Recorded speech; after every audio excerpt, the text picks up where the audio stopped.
At left guard, we're returning Vega Ioane, who you might know is the guy that Coach Kotelnicki would have motion across the formation for huge blocks.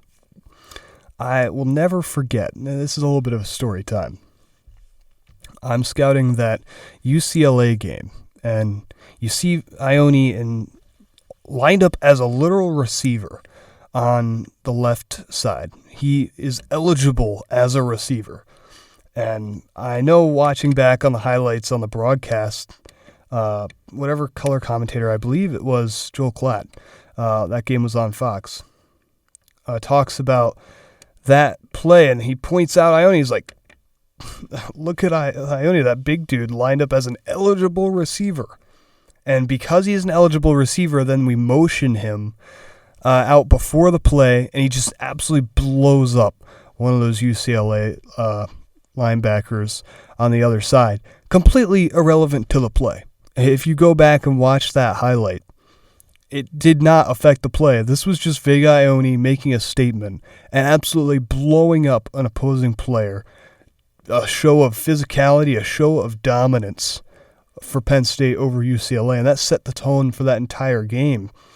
The entire crowd just erupted at that moment as everyone wasn't even paying attention really to where the ball was. Everyone saw this huge O-lineman motioning it out of a receiver spot and just blowing up an opposing defender. That was a special moment, and it kind of sparked something for our offense there. And then we got to see it multiple times throughout the season after that because of how successful that first play was. He had several pancakes against UCLA, Washington, Boise State. But I also want to point out that it wasn't successful all the time. One of the most influential one of these pancakes was an unsuccessful one, where the block didn't open anything up for Kaytron Allen. It was that third down at the goal line in the fourth quarter against Ohio State, where we tried it. And Ohio State smartly recognized Ioane doesn't matter the play.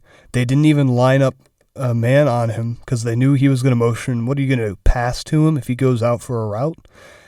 So they were very smart with that. Great goal line coaching. And that's one of those things where you could put your knocks on Jim Knowles and how, he gave up a lot of big plays in past seasons. But this past season at Ohio State, he did not give up very many big plays. Yeah, I think Penn State has better DBs than Ohio State had, so you might even have to worry about that even less. But such a key component of Ohio State's success this past season was their goal line defense. That mindset that no matter where the opposing team offense has the ball on the field, they still haven't scored yet.